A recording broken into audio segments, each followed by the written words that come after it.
El 95% piensa que vivimos en una sociedad sin pensamiento crítico y cada uno de nosotros piensa que está en el otro 5%. Eso es lo curioso, ¿no? El que tú analices una situación, sepas ver las distintas vertientes que tiene, el que tú sepas argumentar por qué defiendes esa postura y no otra, el que sepas contraargumentar a otra persona, el que sepas hacerte preguntas, todo eso es pensamiento crítico.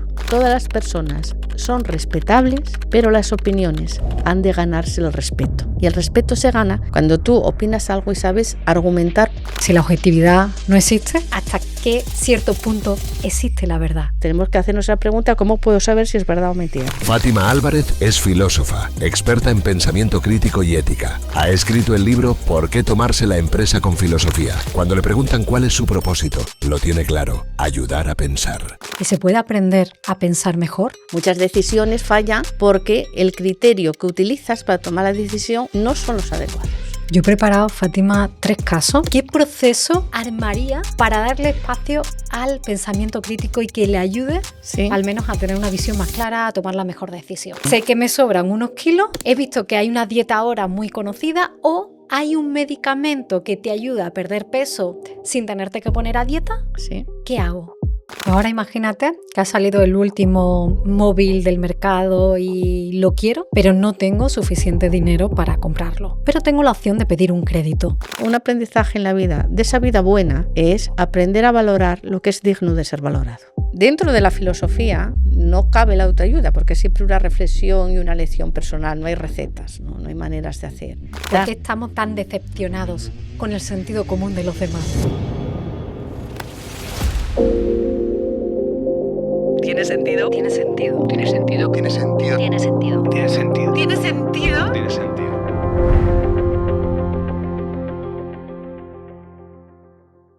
Tengo un compañero de día y de noche que me ayuda a conectar con mi serenidad, que me ayuda a entender si estoy bien o estoy mal, que me ayuda a evaluar mi bienestar. Este journal es 7 y va más allá de ser un cuaderno de agradecimiento, porque sí, ayuda a dar las gracias, pero también a conectar con esos hábitos que te dan más herramientas para sentirte mejor en tu día a día, también para ver por qué te sientes una persona abundante, por qué has tenido una buena actitud, dónde podrías mejorar y especialmente porque te permite conectar cada día con las 7 tareas del alma. No es solo un journal para escribir, sino para conectar contigo, para sentirte mejor. Está en mi mesita de noche cada mañana y cada vez que me voy a dormir, porque me ayuda a estar y ser. Por eso es 7, ser y estar. Es el nuevo journal que acabamos de presentar en Azimut Live y quiero mandar a todos los hogares de esas personas conectadas con su bienestar este journal que te va a permitir ser más tú y estar aquí y ahora. Si quieres más información sobre este journal de súper calidad,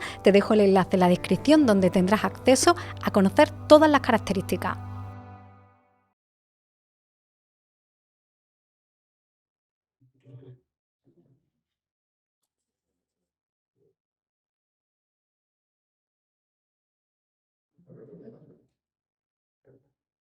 Es la primera vez que voy a empezar una entrevista con una pregunta no a Fátima, mi invitada de hoy, sino para ti.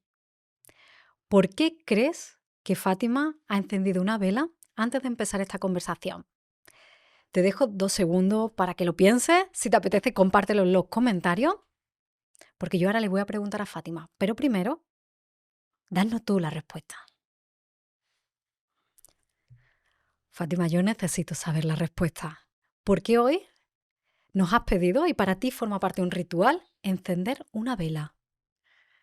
Pues os he pedido encender una vela porque así empiezo yo normalmente mis actividades, ¿no? Cuando hago yo sesiones de filosofía, y porque la vela nos pone en otro tempo.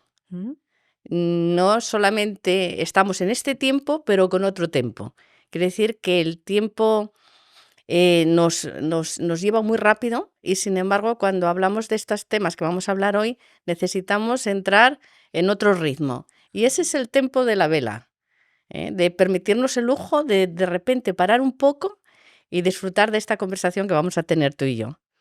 Yo pensaba, digo, a lo mejor es porque nos vas a traer luz, nos vas a iluminar, nos vamos a iluminar, o simplemente es porque embellece. Pero me ha parecido más interesante tu respuesta que mis reflexiones en este momento que he abierto el espacio para reflexionar. Bueno, pues mira, lo de la luz no ibas mal, ¿eh? No ibas mal porque la gente a veces contesta eso, ¿no? Es que nos vas a dar luz.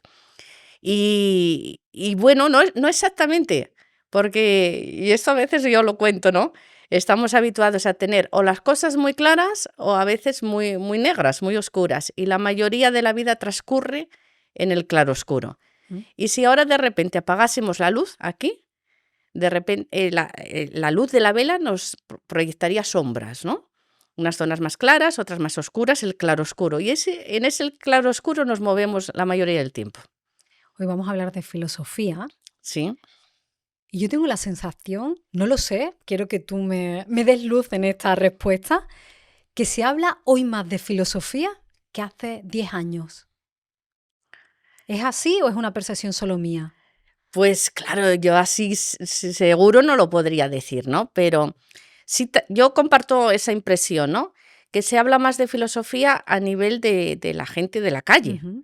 ¿Eh? La filosofía es súper antigua. Llevamos 2600 años y aunque siempre está como en peligro de extinción, sobrevive, ¿no? Es decir, está como, ay, que se va, pero se ha quedado. Y lo que ocurre hoy día, yo, por eso te digo que comparto la impresión, es que la gente se interesa un poco más, ¿no? Por estos temas.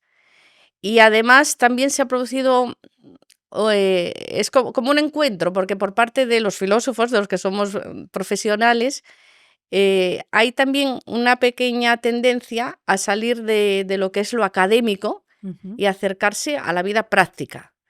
Es decir, yo me encuentro también dentro de esa corriente, ¿no? De la filosofía práctica, de acercar la filosofía a la gente, de que sea más divulgativa, que no es ninguna novedad, porque es su propio origen. Nació en el Ágora, en la Plaza del Pueblo, preocupada por los problemas de las personas.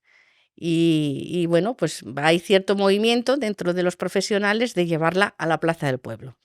Y tiene hoy, no sé si más que nunca, sentido hablar de filosofía. Bueno, ha tenido sentido siempre, pero lo que ocurre, no sé, vivimos en un momento histórico. Muy agitado, ¿no? Muy agitado, exactamente, con muchos cambios y todo va muy rápido. Por eso necesitamos el tiempo de la vela, ¿eh? Increíble cómo el tiempo de la vida nos lleva tan acelerado y poder hoy parar y entender que hay otros tiempos, Sí. me parece mágico. Claro, y además que es un lujo que los disfrutemos, ¿eh? Porque normalmente corremos tanto que no nos permitimos estos momentos tranquilos de conversación. Y yo creo que precisamente porque vamos tan rápido, porque a veces no perdemos un poco el sentido de lo que hacemos, hay esa búsqueda, ¿no? de esos asideros que nos puede dar la filosofía con todo su trayecto histórico, con lo que la gente que nos precedió pensó y todo lo que nos puede aportar para la vida, para lo que nosotros llamamos la vida buena. No la buena vida, que esa igual la tenemos que tener con la lotería de Navidad, sino con la vida buena, que es ¿Qué es otra la vida cosa. buena? Pues una vida vivida pensada, una vida consciente, una vida donde uno se esfuerza en ser mejor persona, mejor madre, mejor profesional. Esa es la vida buena. Eso lo decían los griegos, ¿eh? Es decir, que uno tiene que intentar tener una vida buena. Si de paso tienes una buena vida, pues mira, ya el cuadro completo. Lo primero que me has dicho en la definición es una vida pensada. Sí. ¿Pensamos ahora demasiado poco o demasiado mucho? Pues más que una cuestión de cantidad, es de calidad. Es decir, puedes pensar mucho, y de hecho hoy día hablamos de sobrepensar, que es decir, que entras en bucle y estás ahí, piensa que te piensa, y no sacar nada en claro.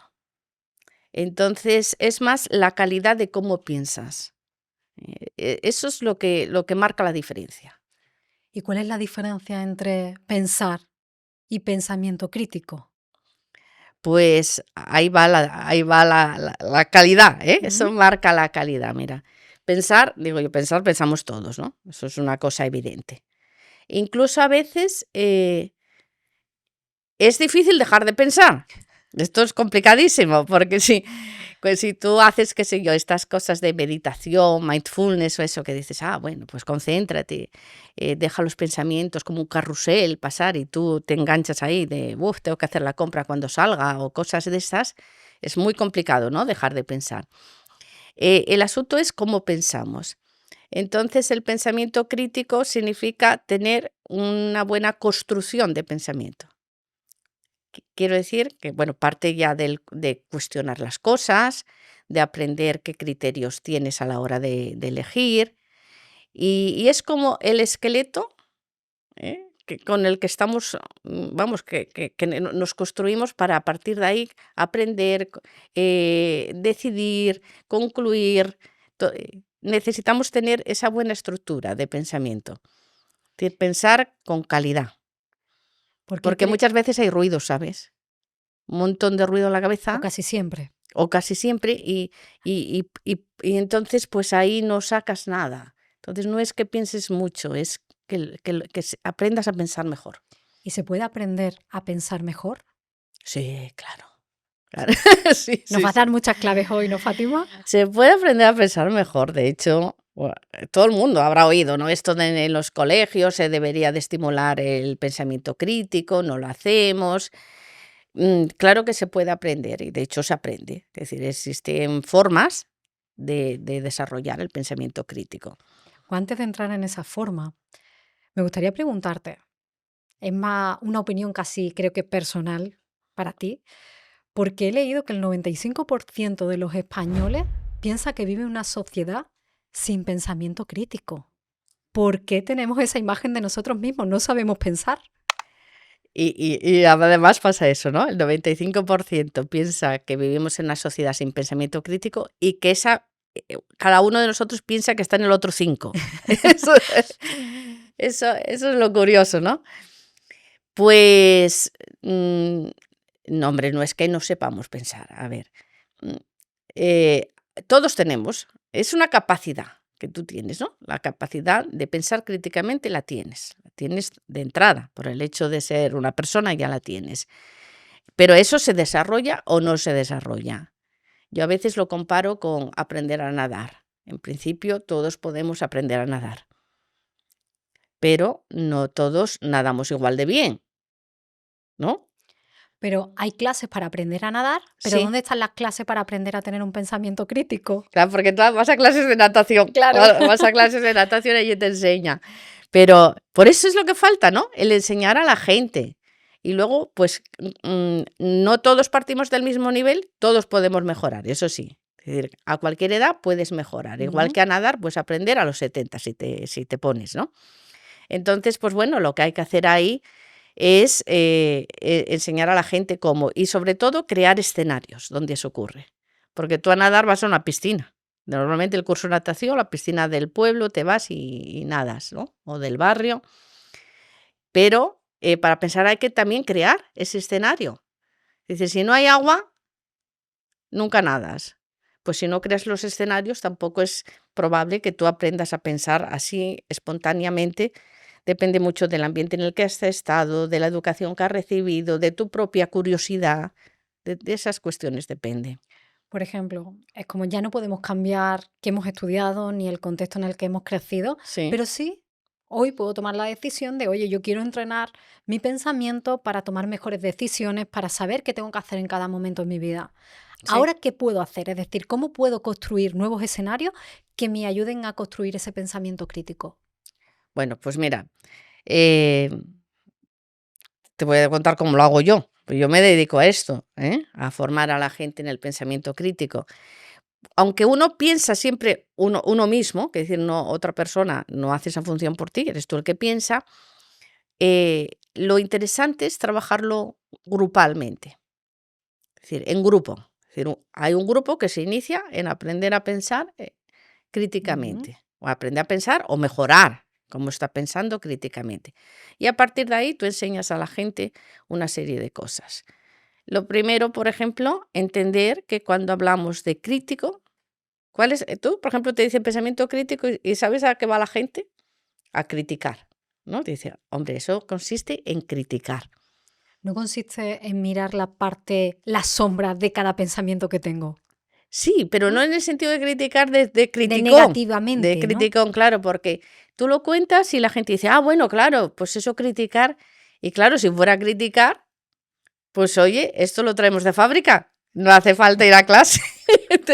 Te lo traes de fábrica y ya está. Y nos ponemos a criticar todos. Es de criterio, de cribar. Ujú. Crítico viene de cribar. Y por ejemplo, si pensamos en el tamiz, esto que a Ujú. veces ves cuando pasan la harina por el tamiz, ¿no? Cuando tú pasas algún elemento, como pues la harina por el tamiz, pues vas separando unas cosas de otras. Eso es lo que hace el pensamiento crítico, quitar ruido del pensamiento. Es separar el grano de la paja, saber qué es lo esencial, qué es lo importante. Y eso pues lo trabajas con la gente pues de muchas maneras, ¿no? Por ejemplo, detectando los buenos criterios que tú tienes a la hora de tomar una decisión. Tú has dicho, es muy importante para decidir. Pues claro que es muy importante para decidir. Muchas decisiones fallan porque el criterio que utilizas para tomar la decisión o los criterios no son los adecuados. ¿Y cómo sé cuáles son los criterios adecuados? Bueno, yo voy a ponerte un ejemplo que es un poco, vamos, es extremo, pero que lo cuento así cuando, por ejemplo, estoy con gente joven. Y es muy simple, pero bueno, por pillarlo un poco, ¿no? Y yo les digo a la gente, mira, si tú, por ejemplo, así de jovencito, ¿no? Conoces a alguien, tú, ay, es la pareja de mi vida, estoy súper enamorado, enamorada. Y porque además tiene los ojos azules. Si el criterio para elegir la persona la pareja de tu vida es el color de los ojos, pues seguramente los que tenemos más edad diríamos, hombre, a lo mejor no es precisamente la mejor vara de medir. Si te sale bien será, pues hoy un poco casualidad. Eso es un ejemplo simple. Pero solamente para indicar que una cosa importante es que cuando tú vas a tomar una decisión, póngase la pareja de mi vida, o cojo este trabajo o no lo cojo, me caso o no me caso, estudio esto o no lo estudio. Cuando tú tomes una decisión, sepas detectar qué vara de medir, qué criterio o criterios son los más relevantes, los realmente importantes para tomar esa decisión. Y muchas veces las decisiones fallan porque lo hacemos con criterios de segunda categoría, como criterios secundarios, o porque ni siquiera sabemos en base a qué lo hacemos. Y eso, por ejemplo, eso te ayuda al pensamiento crítico. ¿Cómo puedo saber cuáles son criterios de primera? Bueno, pues por ejemplo, yo ahora sí te pregunto a ti, ¿tú estarías de acuerdo en que elegir la pareja de tu vida por el color de ojos como criterio fundamental no sería lo más acertado? ¿Qué podríamos pensar que sería acertado en ese caso? ¿Eh? Pues no sé, ¿qué podríamos pensar ahí? Claro, la respuesta estándar sería que sea buena persona, ¿no? Por ejemplo, que sea buena persona, que sea buena Pero persona. ahora tendríamos que, ¿cómo defino qué es una buena persona? Claro, eso, mira, el otro día escuchaba, que fue muy curioso, a Carmen Posadas, a la Ujú. escritora, que decía, yo cuando era joven me fijaba en los hombres por lo guapos que eran, ¿no? Después ya me fijaba a más edad, por lo inteligentes, esos eran los que le gustaban, los inteligentes. Y ahora ya a la edad que tiene, que debe de tener unos 70, dice, ahora me gustan los que son buenos, buenas personas. Quiere decir, el criterio va cambiando Ujú. con la edad. Y eso es un ejemplo, bueno, lo traigo a cuento porque hablamos de a la hora de elegir pareja, ¿no? Y porque los criterios, es decir, el criterio de medir cuál es lo fundamental, por ejemplo, para elegir la pareja en mi vida, si es guapo, si es inteligente, si es buena persona, va relacionado con aquello que tú consideras más valioso, es decir, con tus valores. Si de jovencita lo más importante para ti es la belleza, elegirás al guapo. Si lo más importante es que sea un hombre que admires, que por su inteligencia, por todo lo que sabe, elegirás al listo. Y si lo que te importa es que sea buena persona, elegirás al bueno. Es decir, nosotros tenemos una escala de valores, cada uno de nosotros. Si hablamos de escala de valores, es que unos son más importantes que otros. Y eso que consideramos nosotros valioso, que varía en las personas, es lo que va, de alguna manera, a inducir el criterio con el que nosotros vamos a elegir. En este caso, la pareja en nuestra vida. Ya tenemos los criterios. Tenemos los Pero me criterios. imagino que esa rejilla del tamiz es más Ese compleja. ese es el tamiz. El criterio es el tamiz, exactamente. Vale. El criterio es el tamiz. Tú vas diciendo, ¿qué es lo más importante para mí? Y pasas por el tamiz. Y tú dices, pues la belleza. ¡Buah! Ahí separas la belleza. A lo mejor luego la vida te enseña que igual tenía que ser otra cosa, ¿no? Eso es el aprendizaje de la vida. Pero lo interesante y lo que te aporta el desarrollo del pensamiento crítico es ser consciente de esas cosas. Lo peor es no saber por qué eliges lo que eliges. Quiere decir que saber el motivo de tu elección, en qué te basas, no garantiza que vayas a acertar, pero el hecho de que tú seas consciente de eso lo hace más probable que vayas a acertar. Y eso, por eso insisto en el tempo de la vela. Eso no lo pensamos de normal. No lo pensamos. Y nosotros actuamos en la vida de manera muy automática. Y claro, oye, hay un montón de cosas que tú no te paras a pensar porque no harías nada. Pero hay otras que son relevantes, muy relevantes, como esta de la pareja, mi pareja, en que habría que pararse, digo yo, que sería interesante y conveniente que nos paráramos.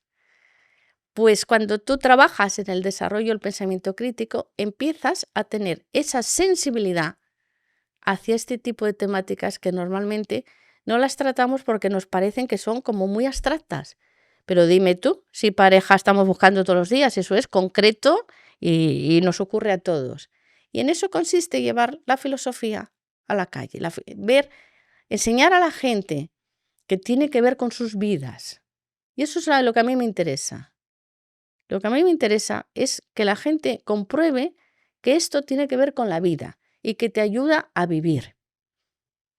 Fátima, ayúdanos un poco más a preparar ese tamiz, a encontrar la parte práctica de que alguien en su casa hoy pueda empezar a decir, oye, yo quiero alimentar mi pensamiento crítico, yo quiero hacer ejercicio, yo quiero poner en marcha dinámicas que me ayudan a hacerme esas preguntas o a pararme cuando es necesario. Claro, lo interesante, lo que te digo es que de alguna manera te ayuden un poco, ¿no? Porque igual que tú dices, si quieres aprender a nadar, pues oye, yo voy a un curso de natación y allí hay una persona que sabe un poco los pasos que tengo que seguir. Hacerlo solo es más complicado, claro, porque uno puede empezar ahí a manotear y tal, igual nadas, pero es más complicado. Así que sería interesante participar en algún grupo donde se trabajan este tipo de cosas. Y lo primero, y eso cuando hablamos del pensamiento crítico es lo primero de lo que todo el mundo habla, incluso la gente que no esté muy próxima, es el cuestionar, ¿no? Siempre se dice, es que hay que cuestionar. ¿Cómo se cuestiona? ¿Cómo se cuestiona? Bueno, pues mira, una de las cosas evidentes que nos pasa hoy día, que tenemos tantísima información, ¿no? Tantísima. Y bueno, de hecho se habla de infosicación, ¿no? Ujú. Intoxicados de información. Bueno, pues entonces te llega un montón de información y sabes que ahí hay de todo, hay un batiburrillo. Ahí la habrá buena, fidedigna, habrá otra que no tendrá nada que ver con la realidad y vivimos en una época donde el bulo, que fue Ujú. de toda la vida, que decir, no lo hemos inventado ahora, el bulo existió siempre, ¿eh? Pero ahora, claro, hay unos altavoces que son las redes sociales donde ese bulo puede correr muchísimo más rápido. Hay unas tecnologías que nos permiten hacer falsificaciones, ¿no? Igual que falsificamos bolsos, falsificamos imágenes, falsificamos noticias, no inocentemente, ¿no?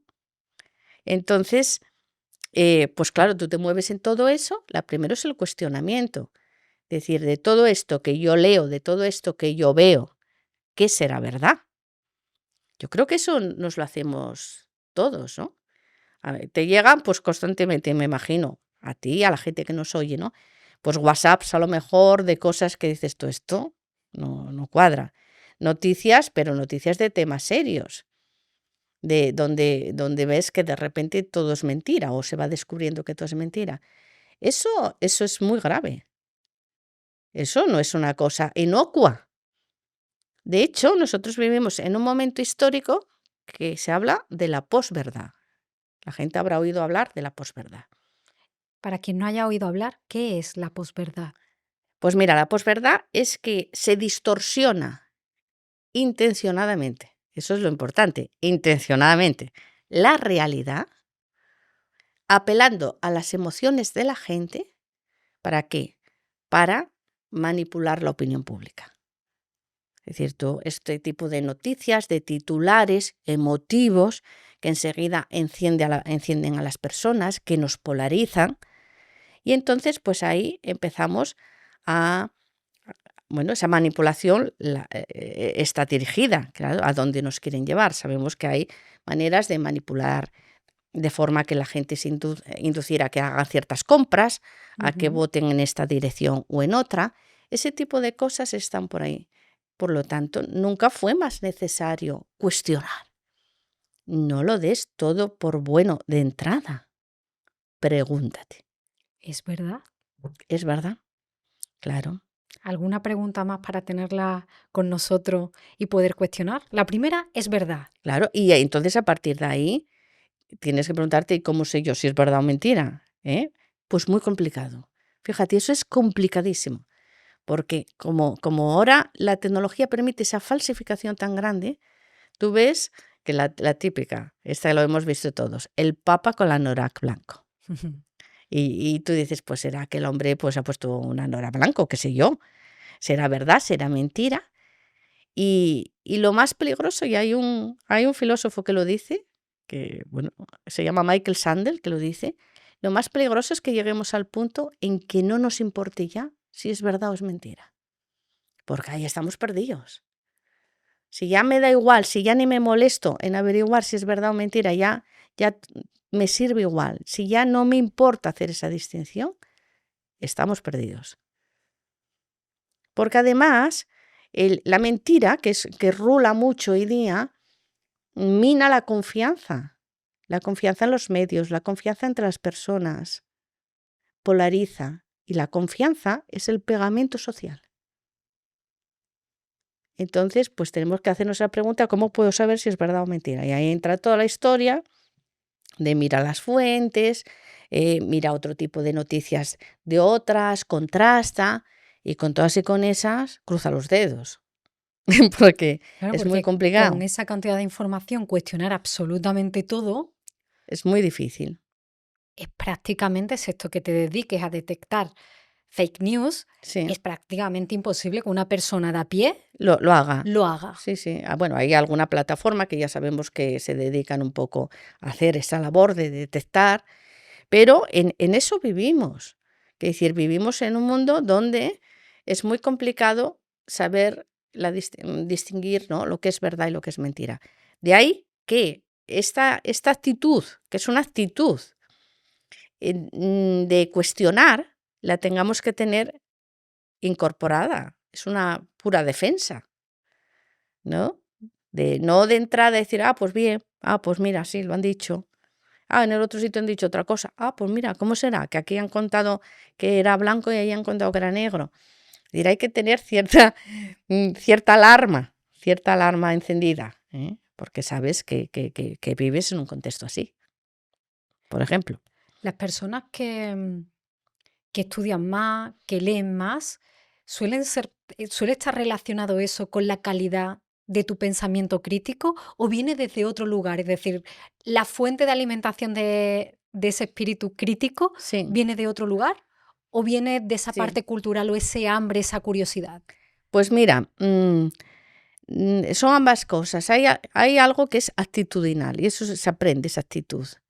Y además, fíjate, tú que me decías que tenías niños pequeños, lo verás constantemente. Por naturaleza, somos curiosos, ¿no? El ser humano es curioso, nace curioso. Y eso lo ves en los niños pequeños cuando empiezan a preguntar todo el rato, ¿y por qué? Yo venía en el avión, había una niña que decía, ¿y por qué estos señores llevan ese traje así? Que eran los de la pista que van con el traje ese reflectante. Y lo preguntan todo, ¿no? ¿Por qué el niño pregunta? Pregunta porque estrena el mundo, porque no lo conoce y por lo tanto pregunta. Igual que nosotros preguntamos cuando vamos a un sitio desconocido, ¿no? Tú te vas a una ciudad, no sabes por dónde vas y preguntas, ¿no? ¿Y dónde se podrá comer aquí bien? Si no lo consultas en hoy día buscamos en Google o tal, pero porque no lo conoces, entonces preguntas. Esa es una cosa innata que traemos, la curiosidad.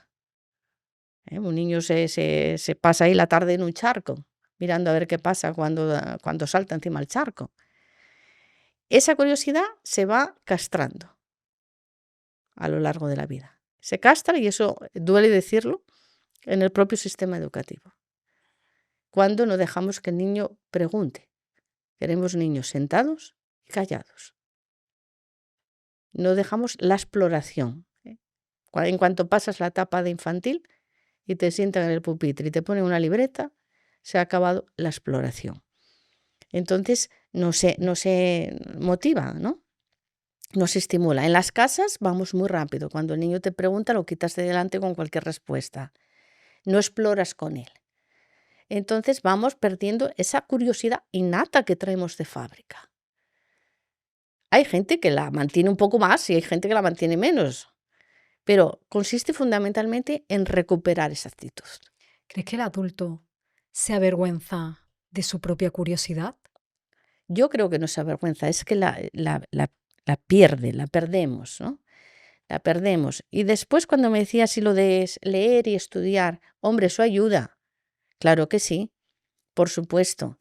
Si puede ser una persona muy leída O viajada, por ejemplo. o ¿no? muy Dicen viajada. que cuando viajas abres la mente. Sí, claro, porque ahí cuando viajas todo te sorprende, todo te asombra, y entonces como no sabes, pues estás atento, ¿eh?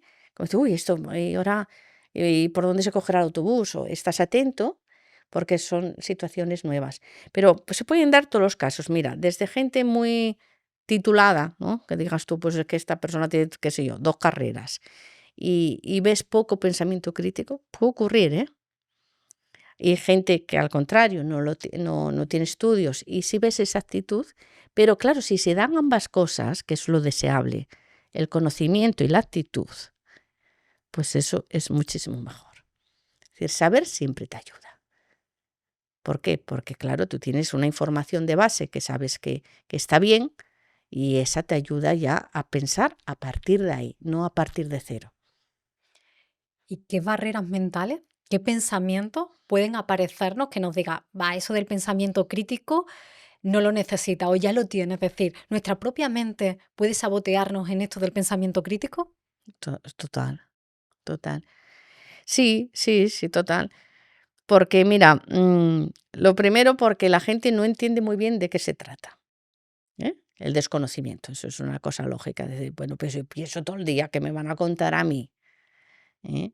Y lo que tú decías, cuando la gente piensa que el 95% no tiene pensamiento crítico, se cree en el 5%. Todos nos creemos que somos la excepción. O sea, es el resto el que no sabe pensar. Exactamente, nosotros sí. pero bueno, sí. Y claro, eso es muy sencillo y muy comprensible, porque pensamos todos. El asunto es la calidad del pensamiento. Es decir, el que tú analices una situación, el que tú sepas ver las distintas vertientes que tiene, el que tú sepas argumentar por qué defiendes esa postura y no otra, el que sepas contraargumentar a otra persona, el que sepas hacerte preguntas, todo eso es pensamiento crítico. Y no lo tenemos así tan desarrollado. Y las barreras es muchas veces, mira, yo por ejemplo que yo estoy en el mundo de la educación y últimamente en la empresa, ¿no? Y la empresa es un mundo donde ahora se habla de que necesitamos pensamiento crítico. Está muy bien, ¿eh? Porque en la educación también se habla, pero bueno, no hemos avanzado mucho. Pero en todos los casos hay un poco el miedo a que eso se convierta en un avispero, porque se considera que es como criticar, de lo que decíamos al principio, que es criticar y no es criticar. Entonces la gente piensa, uy, no voy a dar yo aquí cancha a mi gente a que piensen críticamente, porque después esto cómo lo manejo yo. Por eso el profesor no deja que el alumno pregunte. Hay que estar a la altura, ¿eh? Hay que estar a la altura de eso. Entonces, claro, las personas que de alguna manera lideran en un aula, que es un profesor, en una empresa, que es su jefe, tienen que ser las mejor formadas, ¿eh? Para poder entender la importancia de eso.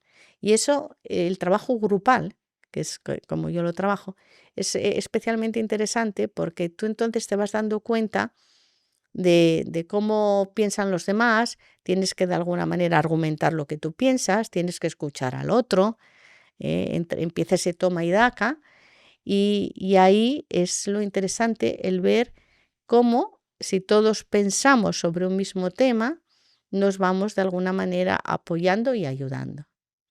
Pero puede pasar que en un grupo tú te resistas a compartir tu pensamiento porque piensas que va a tener menos valor o tu aportación es ridícula o Sí, es decir, muchas veces no entramos en debate no porque no queramos debatir, sino porque pensamos que hemos perdido el debate antes de iniciarlo.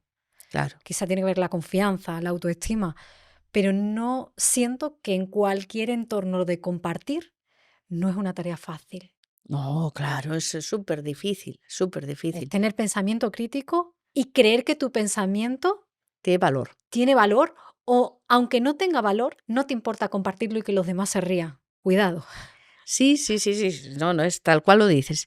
Entonces ahí lo interesante, cuando se trabaja, cuando yo lo trabajo en grupo, pero cuando eso se ocurriese en un aula, vamos, con su profesor, en un equipo de trabajo en una empresa, dependerá muchísimo de la persona que lo lidera. Es decir, para que el pensamiento crítico sea de alguna manera productivo a todo el mundo y podamos aprovechar esa inteligencia colectiva, la persona que lleva el tema ha de crear un clima de confianza. Es decir, hay que generar espacios de la vela. Hay que regenerar ese tempo y esa tranquilidad. Entonces, ¿qué ocurre? Pues tú tienes ahí tu grupito de gente, ¿no? Y tienen que sentir que pueden opinar sin ser juzgadas. ¿Eso quién va a conseguir que que ese milagro de Lourdes ocurra? La persona que lo lleva. La persona que lo lleva es la que va a generar ese ambiente de tranquilidad y de confianza.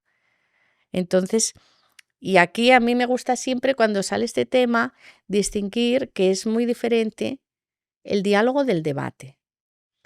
Porque mira, en el lenguaje normal nosotros lo utilizamos como sinónimos, ¿no? Ujú. Y dice, vamos a debatir. Y es muy distinto. Porque si pensamos en los debates políticos, que son así como los que más tenemos en la cabeza, hay ambiente de relax y de confianza y de vela, no hay No hay. ninguno. No hay ninguno. Hay una competición. La gente argumenta en base a cosas que son verdad o cosas que no lo son, ¿eh? Descalifica al contrario, no le interesa escuchar al que tiene enfrente, nada, nada, ¿no? Sin embargo, el diálogo no tiene ese sentido de competición, sino el sentido de colaboración. Y significa que nosotros tenemos un tema sobre el que vamos a hablar y sobre ese tema se escuchan las distintas opiniones, las distintas perspectivas. Es decir, ¿cómo lo ves tú? El tema que tratemos, cómo lo ve el otro, cómo lo ve el de más allá, y nos vamos escuchando. Es decir, hay que trabajar la escucha activa. Hay que saber cuando tú hablas qué vas a decir y por qué lo vas a decir. Y la persona que lo conduce va constantemente guiando esa situación a través de las preguntas, a través de las repreguntas, a través de mostrar las incoherencias, las contradicciones. Entonces las personas entienden que estamos todos en el mismo barco y que lo que pretendemos es solucionar algo lo mejor posible. Y si se hacen las cosas bien y si se va construyendo esa relación, es muy positivo porque hay sumas y ahí todo el mundo gana. Porque tú no ves al de enfrente como un contrincante, lo ves como alguien que está cooperando a lo mismo y cohesiona muchísimo los grupos. Pero por eso lo hay que hacer, lo hay que saber hacer. Lo hay que saber hacer y la gente que participa en ese tipo de dinámicas descubre por sí misma la importancia y lo bueno que le aporta. ¿Y cómo influyen los sesgos cognitivos, las experiencias vitales en el pensamiento crítico? Porque hablábamos de un pensamiento de una calidad que puede ayudar al grupo, pero al final lo que yo he vivido o desde la óptica, desde la que yo veo la vida, también condiciona mucho ese pensamiento crítico. Sí, sí, sí. Eso total. Es decir, ¿tenemos que ser objetivos para pensar críticamente o la objetividad no se puede alcanzar? No somos objetivos nunca, nunca. Eso ya lo hay que admitir. Eso partimos de que nunca podemos ser objetivos. Es que no lo podemos ser. Todos tenemos sesgos. Decía, por citar, ¿no?, a Ortega y Gasset, que en las ideas las tenemos, en las creencias estamos. Que nosotros tenemos cosas que ni siquiera hemos pensado nunca sobre ellas y las damos por buenas. ¿Eh? Y nunca las hemos cuestionado. Y las damos por buenas y llevamos toda la vida funcionando así. Claro, cuando tú empiezas a participar en un grupo y opinas algo en base a tus creencias que a veces son limitantes, pues ahí lo pones tú en común y puede ser que alguien te lo contraargumente, te diga, hombre, ¿cómo dices eso? Pues mira, no, tal. Entonces hay un malestar.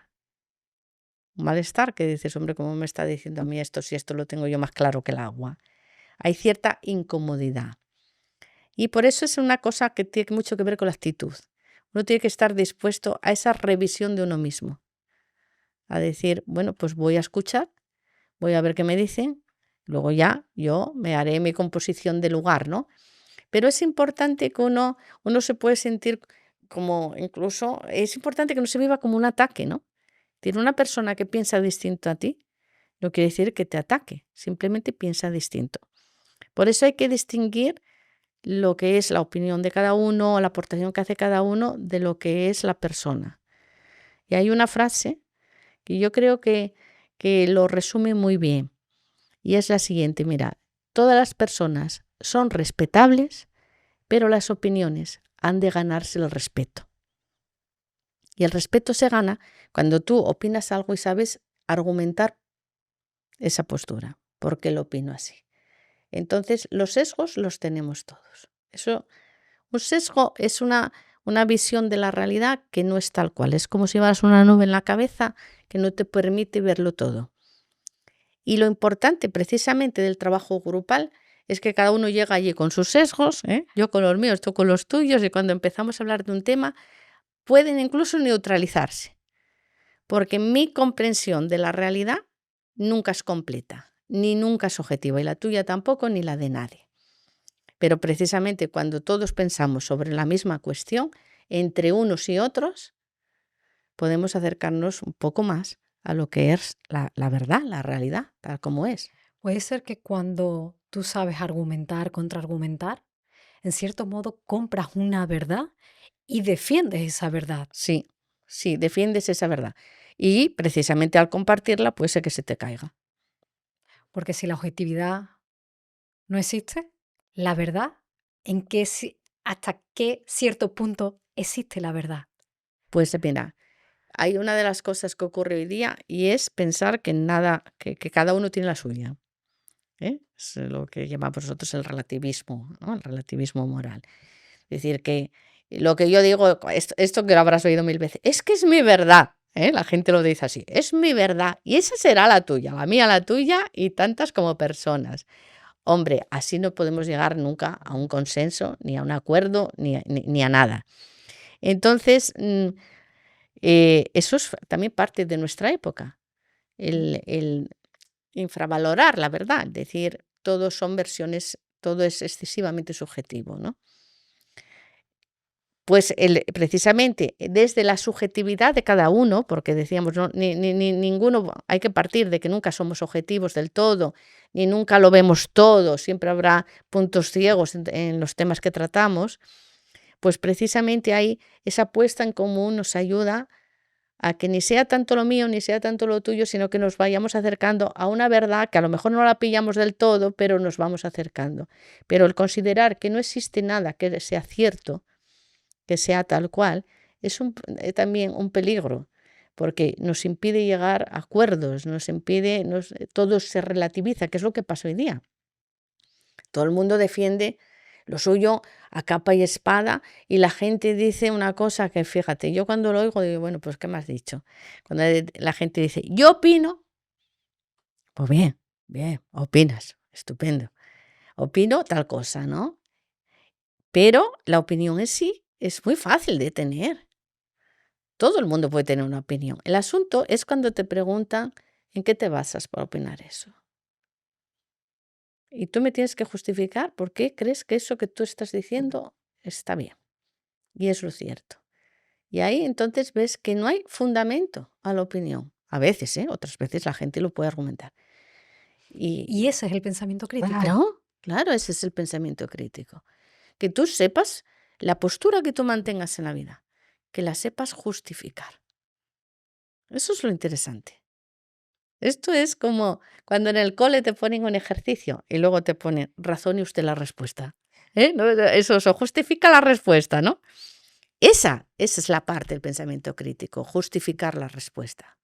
Es decir, ¿por qué yo pienso lo que pienso? De hecho, cuando se trabaja, cuando hacemos trabajo de desarrollo del pensamiento crítico y la gente dice una cosa, la pregunta a continuación que yo lanzaré la mayoría de las veces es ¿por qué? Y si tú piensas en esa pregunta, ¿por qué? Que es la de los niños, que decíamos, que están todo el rato, ¿por qué? ¿Por qué? Pues esa pregunta apela a que tú busques razones. Razone usted la respuesta. ¿Y dónde queda el para qué? El para qué buscas fines, finalidades. Son preguntas distintas. El por qué va hacia atrás, el para qué va hacia adelante. Y en ese en ese transcurso del por qué, para qué, en ese camino, Sí, que decir oscilación, ahora sí. sí. ¿Dónde queda el pensamiento crítico? ¿Forman ambas preguntas parte de ese Claro. movimiento Es ese interno? movimiento, mira, del por qué, es decir, ¿en qué me baso yo para decir esto? ¿Para qué? Por ejemplo, ¿para qué hago esto? Y por el camino está el cómo lo hago. El cómo es como la estrategia. Sí, el cómo hago las cosas, ¿no? Cómo hago las cosas.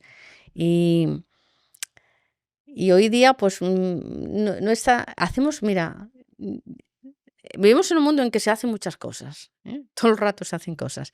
Y estamos en una época de la innovación. Todos los días hay un invento nuevo, ¿no? Tú te sales de una semana del mundo y cuando llegas de esto ya no lo reconozco. Esto no es como cuando uno veía los culebrones estos de las telenovelas que lo dejabas en el capítulo 100 y lo retomabas en el 220 y seguías cogiendo el hilo, ¿no? Ahora no, ahora va todo, vivimos en un mundo cambiante, cambia muy rápido y eso nos genera mucha ansiedad, ¿no? Porque no estás al día, por eso estamos todo el día mirando el móvil. Entonces, bueno, pues cuando las cosas cambian tan rápido, eh, nos enredamos en el hacer y pensamos poco el cómo lo hacemos y el para qué lo hacemos. Eso es algo que ocurre hoy día. Es decir, hacemos cosas, eso se ve, por ejemplo, con la inteligencia artificial, todo el día. Nuevo invento, hay una novedad, pero no sabemos muy bien para qué lo estamos haciendo, por qué lo hacemos, si lo estamos haciendo bien o mal. Y los filósofos, es que no somos nada originales, te lo digo. Estas cosas que nos parecen a nosotros como, ay, es que solo nos pasa a nosotros. ¿Qué va, hombre? ¿Qué va? Digo, mira, esto, los griegos, y concretamente Aristóteles, date cuenta, hace 2400 años, distinguía entre lo que era el hacer cosas, producir cosas, inventar cosas, y el obrar. Es decir, hacemos, producimos, inventamos, tenemos un nuevo aparato, ¿no? Pero el asunto es no qué hacemos, sino cómo obramos, cómo estamos actuando. Y esa pata, es la que siempre va como rezagada y le prestamos poca atención. Cuando vemos que lo que hacemos, pues a lo mejor nos ha llevado a mal camino, pensamos, uy, ¿cómo lo hemos hecho? ¿Y esto para qué lo hemos empezado? Pero esas son cosas que nos han planteado, pues eso es importante, lo que tú decías, ¿es importante conocer? Pues sí, porque tú ves que sobre esto la humanidad lleva pensando siempre, siempre. Y lo que ocurre es que el contexto en el que se piensa es distinto. Evidentemente, no es igual el mundo que vivía un griego en la Grecia clásica al mundo que nosotros tenemos ahora. Pero esta idea entre el hacer y el obrar, entre lo mucho que hacemos y lo poco que pensamos en cómo lo hacemos y para qué lo hacemos, eso se ha dado siempre.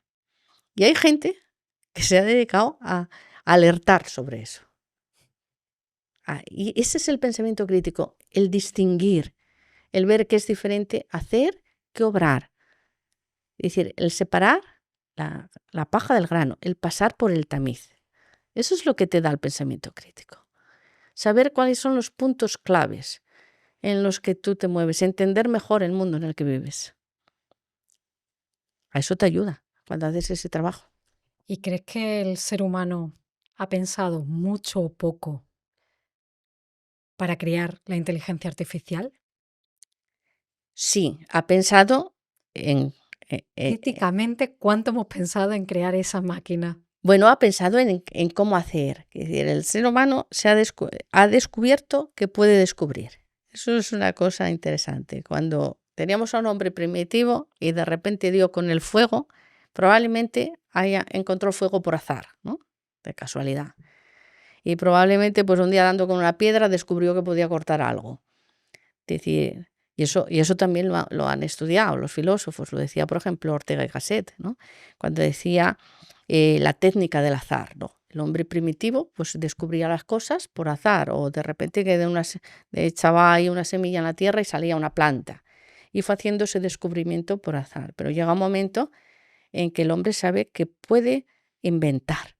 Es decir, no ya de casualidad, espontáneo, de manera inconsciente, sino que se puede poner a ello y puede inventar. Entonces ahí se viene arriba. Nos venimos arriba.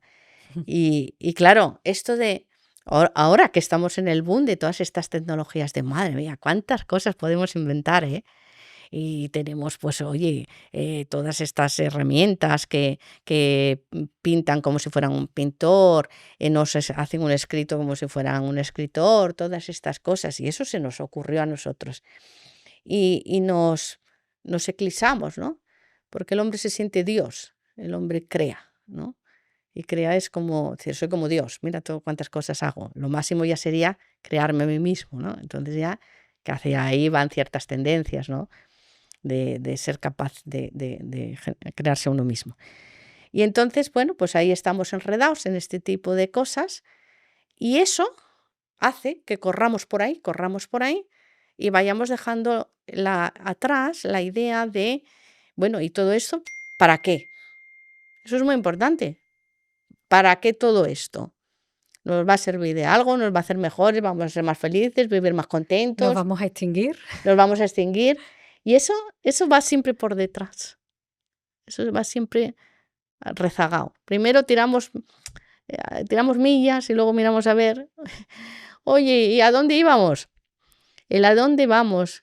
Yo a veces en el libro que yo escribí, pues de por qué tomarse la empresa con filosofía, yo termino con un capítulo que es hacia dónde corremos.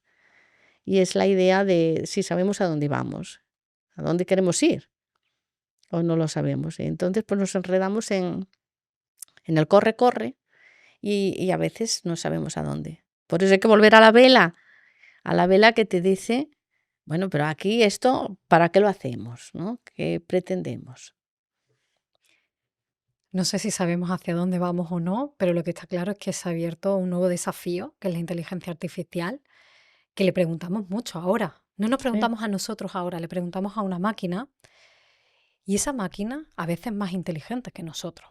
Esa máquina da respuesta que yo digo, yo no la hubiese dado mejor. Esa conversación y ese diálogo con la IA empobrece nuestro pensamiento crítico. Sabemos que el orden es clave para ser productivos y que sin él sería imposible alcanzar todas esas metas y objetivos que nos proponemos, sobre todo en esta época del año. Pero ¿por qué es tan difícil conseguirlo? Compramos calendarios, probamos herramientas, agendas y al final acaban vacías o abandonadas. Y ahí estamos otra vez, empezando de cero. Yo también he pasado por ahí, pero ahora tengo un sistema de organización que me funciona y se llama Sundays. Es un planificador con un sistema diseñado para liberarte de la carga mental y organizar tu día a día sin sentir frustración. En él te propongo una metodología basada en el círculo de la eficacia, donde aprenderás a ordenar tus pensamientos, ordenar tus ideas, priorizar tus acciones, organizar tu espacio físico, construir hábitos positivos y gestionar tus relaciones. Además, con Sunday descubrirás cómo diferenciar entre tareas y responsabilidades, así como organizarte como herramienta, como la regla del 3-2-1 o el sistema de puntos. Y lo más importante, cómo planificar tus meses, tus semanas, tus días y, en definitiva, tu vida. Si quieres saber más sobre Sundays, ve al enlace de la descripción, al QR que aparece en pantalla o en azimutlive.co/Sundays. Espero que te ayude a que este año sea tu mejor año. Pues mira, a mí lo que más me gusta, la parte que más me gusta a mí de esta relación con la inteligencia artificial, o la que más me interesa a mí, es el hecho de que es como un espejo, ¿no? Tú te la tienes ahí y tú dices, ¿y yo en qué me quedo? ¿Eh? ¿Y ahora qué pinto aquí? Un poco eso, ¿no? O sea, ¿qué pinto aquí? Pero si esto sabe contestar, y yo ahora, pues, ¿aquí qué hago? Entonces, eh, es interesante en ese sentido, porque fíjate, si la miras desde esta perspectiva que yo planteo, la inteligencia artificial que te hace de espejo te obliga a cuestionarte. Ya empezamos, pensamiento crítico. ¿Qué hago yo aquí? ¿Yo qué pinto? Si esto yo le pregunto y contesta lo que... Bueno, yo ni de casualidad. Entonces, a mí hay cosas que, mira, mucha gente cuando empezó toda esta historia decía, porque mira qué bien y tal, porque con la inteligencia artificial desarrollamos nuestro pensamiento crítico. Y yo siempre me acuerdo de un texto que leí de Gregorio Luri, que decía, pero no lo decía textual, pero bueno, yo sacabas así como frase titular, ¿no? A las pantallas hay que llegar con criterio. Volvemos al pensamiento crítico, el tamiz. Hay que llegar con tamiz. Porque nosotros pensamos, oye, qué inteligente es, ¿no? Madre mía, qué inteligente. Pues contesta, pregunto sobre un tema, contesta, yo ni idea, fíjate, y me lo ha resuelto. Claro, hay un batiburrillo ahí. En la relación con la inteligencia artificial, que el pensamiento crítico es tremendo. La primera confusión, lo primero que nos genera confusión, el compartir el término inteligencia. Es decir, nosotros hablamos de la inteligencia nuestra, la inteligencia humana, pero hablamos también de inteligencia artificial. Lleva la misma palabra. El llevar la misma palabra crea confusión. Porque si hay algo ambiguo muchas veces de definir, es qué es la inteligencia. Para colmo que te la lleves a la artificial. Eso ya genera confusión. Después genera confusión que nosotros le atribuimos una serie de operaciones mentales que nosotros hacemos en el acto de pensar a esa inteligencia artificial. Y decimos, la inteligencia artificial, y lo digo por no decir un nombre de una en concreto, pues razona, piensa, concluye. Sin embargo, si somos rigurosos, lo que hacen, y me refiero a las generativas, ¿no? Lo que son sistemas estadísticos, predicen. Lo que hacen son predicciones, es decir, detrás de esta palabra suele ir la otra, pues entonces la pego. Y de ahí van saliendo frases que vemos coherentes. Hace predicciones, pero que luego traduce al lenguaje, pero no entiende. Y por eso se habla de que son como loros estocásticos.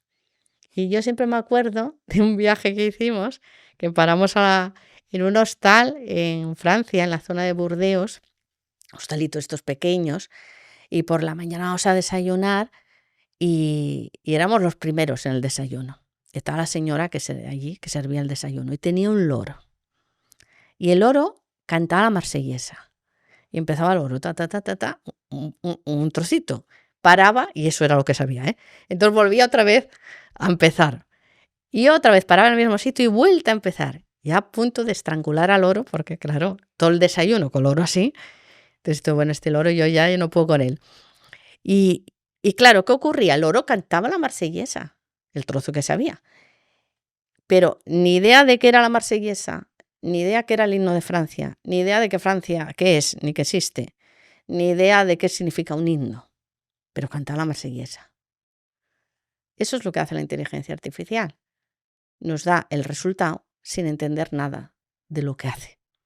Y en esa batalla o en ese entendimiento, ¿sí gana el ser humano? Pues podemos a veces ser loros también, dar resultados sin entender nada de lo que hacemos. Eso es lo grave. ¿Cuántas veces hacemos cosas que aparenta como que mira qué bien, la hemos resuelto y no hemos entendido nada de qué estamos haciendo? Entonces, si somos más inteligentes que la inteligencia artificial, hombre, nosotros deberíamos de poner de extra ese pensamiento crítico. Ese es el extra. No es que nos lo aporte, es que lo tenemos que poner extra. Cuando yo me dirijo a una inteligencia artificial de estas, tengo que ser consciente de qué hace ella y qué hago yo. Y cuando yo hago una pregunta, y eso es evidente, tengo que tener, mira lo que decías tú antes, conocimiento del tema. Si yo me mandan preguntar sobre un tema que no sé nada, pues una pregunta, una chorrada. Cuando me dé la respuesta, todo me parecerá bien. No podré valorar si me ha contestado muy bien o muy mal, porque como no entiendo yo nada del tema, ¿qué voy a decir? Entonces tienes que tener conocimiento y tienes que tener criterio. Hemos hablado hasta ahora de la razón. De hecho, esa parte de razón de nuestra inteligencia humana y artificial. Pero las emociones, ¿qué papel juegan en el pensamiento crítico? Todo. ¿Las tenemos en cuenta? ¿O Totalmente. intentamos alejarnos de ellas para No, ser no. razonables? No nos podemos alejar. Somos razón y emoción. Es imposible. Mira, hubo épocas históricas donde se consideraba que éramos, o deberíamos, incluso no que éramos, que deberíamos de ser pura cabeza, ¿no? Ujú. Goya tiene ese cuadro del sueño de la razón, ¿no? El sueño de la razón produce monstruos. Y parecía que, todos muy racionales. Ya hemos dicho que racionales del todo nunca somos, ni nada. Pero es evidente, y eso es que además ahora es evidente científicamente, que somos ambas cosas. Entonces tú no te puedes disociar y decir, es que ahora yo soy solo cabeza y luego soy sola emoción. Es cierto que hay personas más emotivas que otras. Y hay personas más racionales. Bueno, no todos estamos en el término medio ahí 50-50, pero todos tenemos ambas cosas. Y las dos son muy importantes. Porque la emoción es la que te mueve. Si piensas las cosas en la vida en las que tú te has enredado y te has embaucado, es porque te emociona, ¿no? Haces una cosa, un trabajo porque te emociona. O cantas y quieres ser cantante porque te emociona. Si la emoción es el motor y no podemos prescindir de eso nunca. Pero también está la razón, ambas cosas van. Una persona que sea absolutamente emotiva y no ponga ahí nada de racionalidad, va arrastrada por las emociones, ¿no? Te llevan por todos lados y sabe Dios por dónde vas arrastrado. Por eso existe la gestión emocional o inteligencia emocional. Las emociones se gestionan. ¿Quién las gestiona? La razón. Una persona que sea excesivamente racional y pues puede ser incluso, pues diríamos que persona más fría, incluso puede ser a lo mejor muy, no sé decir cruel, pero puede ser que de esto no tiene sentimientos, esas personas que dices, hombre, pero es que no tiene sentimientos. Entonces necesitamos ambas cosas, ambas van a la par. No nos podemos disociar. Y de hecho, como la filosofía, que en principio parece que es pura razón, ¿no? Ha llegado a reconocer que nada de eso, que somos ambas cosas, pues existen palabras que lo indican. Por ejemplo, tenemos a la filósofa de la Cortina que habla de la razón cordial. Cordiale viene de cor cordis, que es el corazón, es decir, la razón pasada por corazón. Y eso hoy día hablamos en esos términos. Yo he preparado, Fátima, 3 casos en los que me gustaría exponerte. Son situaciones cotidianas para que me ayudes a entender si esa persona está en esa tesitura, tiene que tomar una decisión. ¿Qué proceso armaría para darle espacio al pensamiento crítico y que le ayude ¿Sí? al menos a tener una visión más clara, a tomar la mejor decisión? ¿Te parece? Sí, vale. Vamos al caso práctico, ¿no? Caso práctico. Por Muy ejemplo, bien. tengo 3 situaciones que yo he recogido de Sí. sé que me sobran unos kilos, he visto que hay una dieta ahora muy conocida o hay un medicamento que te ayuda a perder peso sin tenerte que poner a dieta. Sí. ¿Qué hago? Bueno, Me pongo a dieta, compro el medicamento, elijo una Sí. dieta o elijo otra. Es decir, en una situación así donde Sí. quiero perder peso, ¿qué me tengo que cuestionar? Bueno, si no te cuestionas, te lanzas ahí a hacer la dieta, eso sabemos por lo menos lo que no es, ¿no? Ujú. Lo que no es que tú digas, hombre, pues la gente está haciendo esto, pues resulta ser que yo me apunto al carro y ya está, y me hago lo mismo, ¿no? Me tomo el medicamento o hago este sistema. Eso sería no tener pensamiento crítico, ¿eh? Te echas ahí en brazos de la moda y ya está. No piensas, te sumas, Ujú. ¿eh? Es lo que decimos, ¿no? Sigues al rebaño, ¿no? Tener pensamiento crítico, pues implica párate, vuelve al tempo de la vela, párate y vamos a ver varias cosas. Ahí tienes que hacer, siempre tienes que hacer un poco por indicar una serie de pasos, ¿no? ¿Cuál es la cuestión? Pues quiero adelgazar, ¿no? La cuestión es adelgazar. Es el tema que te preocupa a ti, el problema que tienes es adelgazar. Primero hay que mirar si eso realmente es un problema. Es decir, si es verdad que te sobran unos kilos, por salud, ¿se entiende? Si es verdad, si no, si ya estás muy delgada y te quieres poner más. Es decir, hay que entender si el problema, lo que tú identificas como un problema, es realmente un problema. Y después tú tienes que... Porque si es un deseo y no un problema, Claro, ¿cuánta gente que la dices tú? Pero bueno, pues si está delgadísima, ¿por qué quiere adelgazar más? Y ahí entra lo que comentábamos antes, los valores que uno tiene, ¿no? Porque yo conozco gente que vive a dieta permanente y está flaquísima. Y tú dices, pero bueno, esto vamos a ver, ¿para qué? ¿para qué? ¿Eh? Pero si a ti no te sobra nada, ¿eh? ¿De qué me hablas? Entonces, eso es lo importante. Es decir, uno tiene unos valores en la vida. Por ejemplo, yo quiero estar delgadísima o la persona esta que comentamos. Pero hay que mirar si no todo lo que uno desea es deseable. Hay que aprender también a desear. Y entonces eso se aprende también. Uno piensa, pues yo tengo que estar todavía más delgada. Bueno, de hecho podemos llegar al punto de los trastornos de la alimentación Ujú. y demás, ¿no? Uno tiene que entender eso, si todo lo que uno desea es deseable. Y una vez que valores si realmente es un problema, y necesitas adelgazar por el tema que sea, evidentemente iríamos a los hechos, a las evidencias, a consultar a un especialista. Porque lo que vale para otro igual no te vale para ti, tú no te puedes lanzar a comprar un medicamento ni hacer algo que a lo mejor pones en riesgo por las circunstancias que tú tienes, tu salud. Entonces habría que dejarse asesorar. Y a lo mejor lo que a esta le funciona, pues a ti no. Y al revés. Entonces, lo primero es eso, lo primero es pararse, lo primero es valorar si realmente tienes un problema y luego acudir a quien sepa. Es decir, en este tema de adelgazar hay una serie de cosas que hay especialistas donde saben pues cómo lo hay que hacer, qué te conviene a ti, si tienes un problema de base, qué sé yo, si eres diabética, otra cosa no podrás hacer ciertas cosas o esta sí. Entonces, eso sería la manera lógica que yo creo que por sentido común todos sabemos qué es, pero que no la pensamos y nos vamos ahí.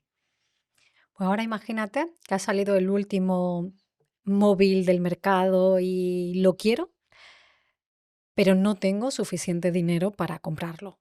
Pero tengo la opción de pedir un crédito. ¿Cuánta gente lo hace? Muchísima. ¿Cómo activo el pensamiento crítico? Para Por e saber si pido el crédito o no pido el crédito. Si Claro, tiene pero sentido o no tiene sentido. muchísima gente pide un crédito para comprar un móvil de 1000 y pico euros, ¿no? Y a lo mejor, pues, resulta que en casa tienen necesidad de otras cosas. Por eso es importante entender lo que te comentaba ahora, que no todos los deseos son deseables y entender las prioridades. Es decir, el aprender a valorar. A valorar se aprende. Es decir, se educa, se educa. Hay cosas que, por ejemplo, mira, te voy a poner un ejemplo. Hay algo que nosotros reconoceríamos, o muchos reconoceríamos como un valor, que es el esfuerzo, ¿no? Yo he vivido en una generación donde te Ujú. decía, no, tú esfuérzate, si quieres conseguir algo, hombre, no te va a caer del cielo, tendrás que esforzarte y esa cosa. Y muchos lo decimos a los hijos, ¿no? Hombre, esfuérzate, porque si no, ¿qué pretendes? ¿Aprobar así sin hacer nada? El esfuerzo es, por ejemplo, un valor que uno no lo pilla a la primera. No lo pillas así a la primera. Por ejemplo, si te dicen la amistad, te dices, ay, que claro, sí, son muy importantísimos los amigos, uy, esa la pillamos pronto. Pero el esfuerzo no lo pilla uno, ¿no? Dices tú, pero si yo quiero salir por ahí, ¿por qué me voy a tener que quedar aquí preparando el examen? Entonces, hay valores que son valores, pero que no los pilla uno y por lo tanto necesitan un proceso reflexivo para reconocer que efectivamente son un valor y que el esfuerzo supone posponer la recompensa. Pero eso hay que aprenderlo. Entonces, claro, uno al móvil, claro, el móvil, y soy muy desgraciada si no me puedo comprar el último modelo de móvil. Y entonces hay que hacer esa educación de que la gente empiece a sopesar las prioridades en la vida. Porque hay gente que funciona así, ¿no? Y pone a lo mejor, pues qué sé yo, al límite, ¿no? Otras situaciones de la familia, como puede ser la comida o puede ser comprar los libros o lo que sea. Es que no todos valoramos las mismas cosas. Y ahora que hablo de libros, por ejemplo, uno da mucha importancia a la educación.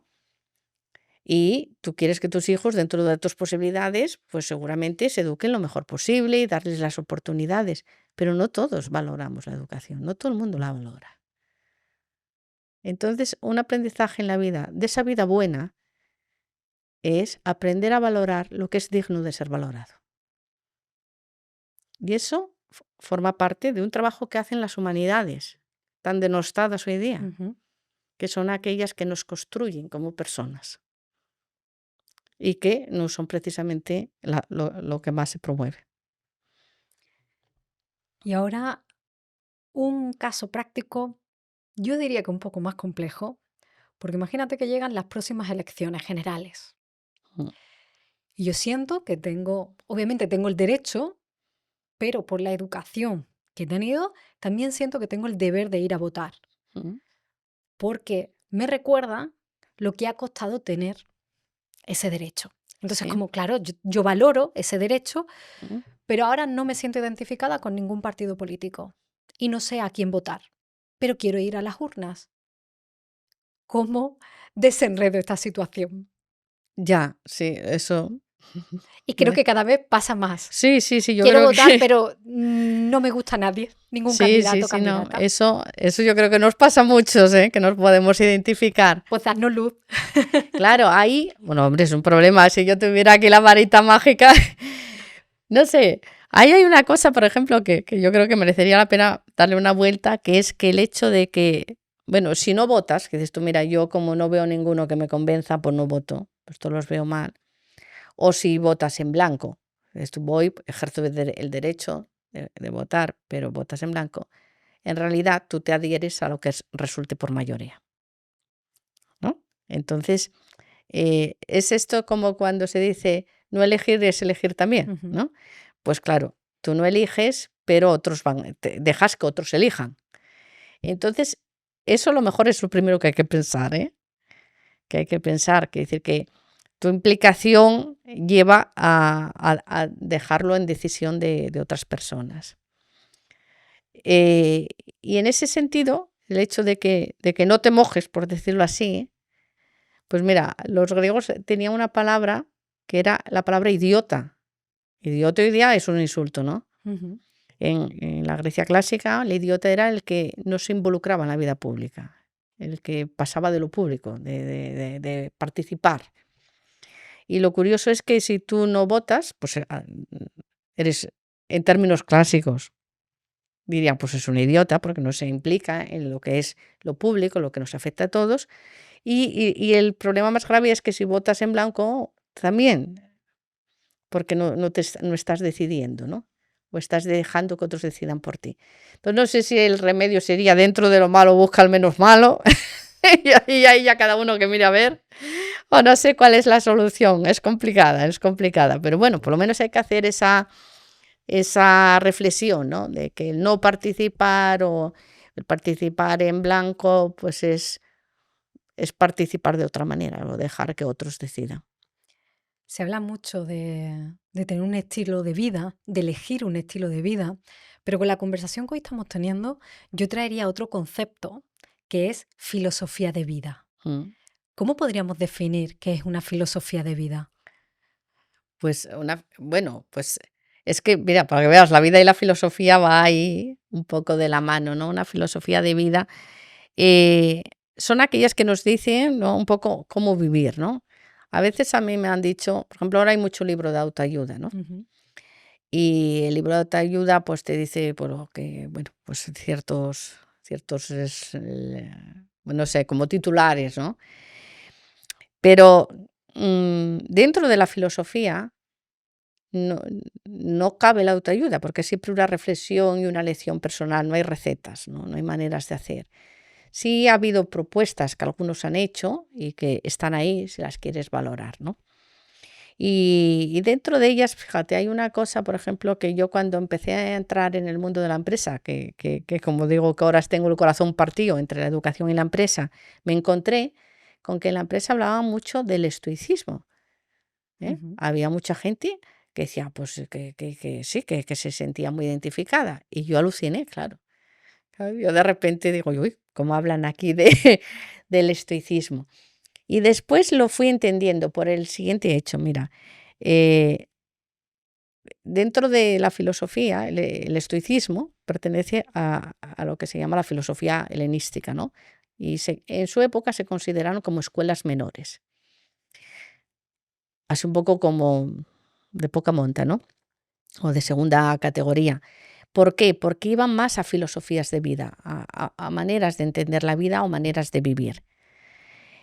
Hoy día, al contrario, se ponen en el valor que se merecen, que es decir, muy bien reconocidas. Pero no, cuando yo me encontré con eso, digo, ¿cómo esta gente habla del estoicismo? Y me sorprendió. Luego entendí que este tipo de escuelas surgieron en un momento donde había mucha eh, inestabilidad, es decir, como una vida muy agitada, ¿no?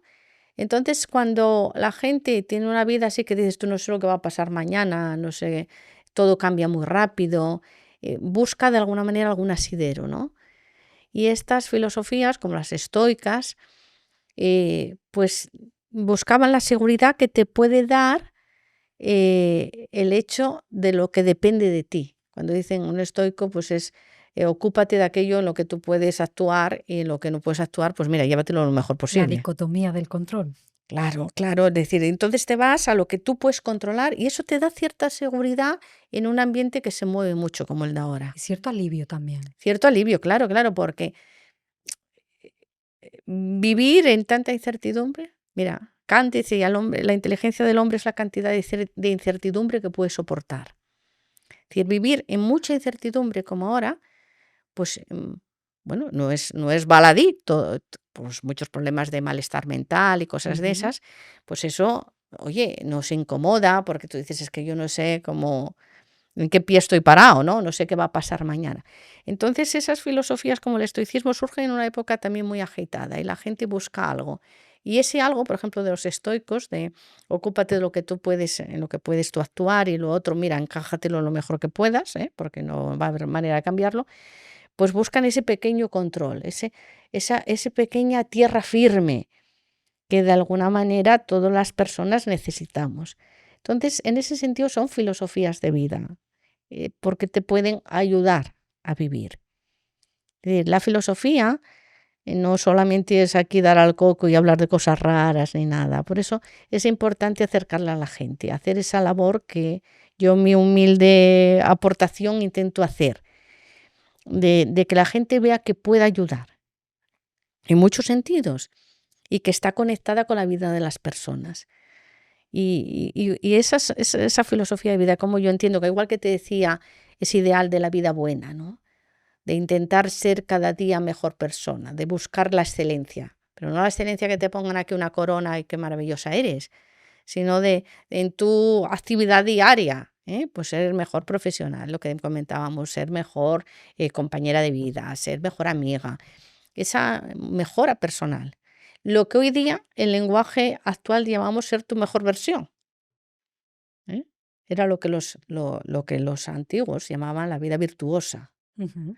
Y hoy día pues la Un traducimos término también muy estoico, la muy virtud. estoica, la virtud, claro. Pero la virtud que ahora nos suena como una cosa, como hablar de virtudes, incluso suena como a misa, como con ese toque religioso, porque de alguna manera luego esa palabra que en griego es la arete, luego se traduce en latín la virtus, ¿no? Y también la cogen en el cristianismo, esa palabra, pero en realidad hoy día sería la buena actitud. Si lo tienes que traducir a un lenguaje cotidiano. El tener esas buenas actitudes ante la vida. Y en esas buenas actitudes ante la vida está esa actitud crítica, esa actitud del ciudadano que piensa, del ciudadano que exige, que no se conforma con ese representante político o el otro porque tiene aspiraciones mayores, espera que haya gente de talla. Y entonces eso es todo un cúmulo y un caldo de cultivo en el que la filosofía nos ayuda. Las humanidades en general, y la filosofía, que es mi campo, mucho. Porque además nos enseña todo lo que pensó esta gente que tú dices, madre mía del alma, cómo dieron en eso, ¿no? ¿Cómo se les ocurrían estas cosas? Sin inteligencia artificial. Y sin nada. Sin Google. Sin Google y sin nada. Exactamente, sin nada. Y ya tenían ese tipo, lo que uno puede llegar a descubrir únicamente con el pensamiento, con esa reflexión sobre la vida, que no hacemos. Y por eso hay que volver a la vela, que porque no la hacemos, pero que es interesante hacer. Esa reflexión es lo que llamaríamos filosofar. Esa es filosofar. Y todos llevamos un filósofo dentro. Y ese es el que hay que recuperar. Una cosa es ser un filósofo profesional, como somos algunos, que, vale, pues has estudiado la carrera y trabajas de eso. Pues yo ya te digo, trabajo de eso, en un ámbito, en otro ámbito. Pero todos tenemos ese filósofo dentro, que es recuperar ese niño que teníamos. Esos niños que tú tienes en casa son filósofos. Desde luego. ¿Sabes qué pregunta me hizo mi hijo 3, 4 años? Había hecho una ficha de líneas que tenía que, para el trazo, mejorar el trazo. Y se había equivocado, se Sí. había salido, se borra para que la vuelva a hacer bien. Me dijo, mamá, las líneas que borramos, ¿dónde van? Claro, pues imagínate. Pues esa curiosidad, fíjate. ¿Y ahora qué le respondes tú a Claro. un niño con esa pregunta que no tan ingenua, pero tan profunda? Pues Aquello que borramos, ¿dónde va? Pues imagínate que el niño con 3 o 4 años hace esa pregunta y y vamos abandonando esa parte de las personas, de los seres humanos, que es, nosotros estamos aquí en la vida, no sabemos ni qué nos ha puesto, ni para dónde vamos después, ni nada, por mucho pues tener tus creencias religiosas y todo lo que quieras, pero en realidad nadie nos lo ha venido a contar. Entonces, bueno, uno se puede considerar varios escenarios, pero la certeza no la tenemos. Y esa reflexión sobre uno mismo, ¿no? ¿Qué haces aquí? Pero yo, ¿por qué hago lo que hago? ¿Y a dónde se van las líneas? Eso que es como innato. Y son las grandes preguntas de la humanidad. Esas que casi nunca las podremos contestar del todo, pero inevitablemente te las haces. ¿Por qué? Porque intentas buscar un sentido. Intentas encontrar un sentido a lo que haces, a la vida que tienes. ¿Podemos perdernos en esa búsqueda del sentido? Podemos perdernos y podemos llegar a concluir que no lo hay. Y de hecho, hubo algún filósofo que así hizo, que concluyó que uno de los empeños de los seres humanos era buscar un sentido a su vida y que al final como que era una actitud estéril, ¿no? De hecho, tenemos a Albert Camus que así pensó, ¿no?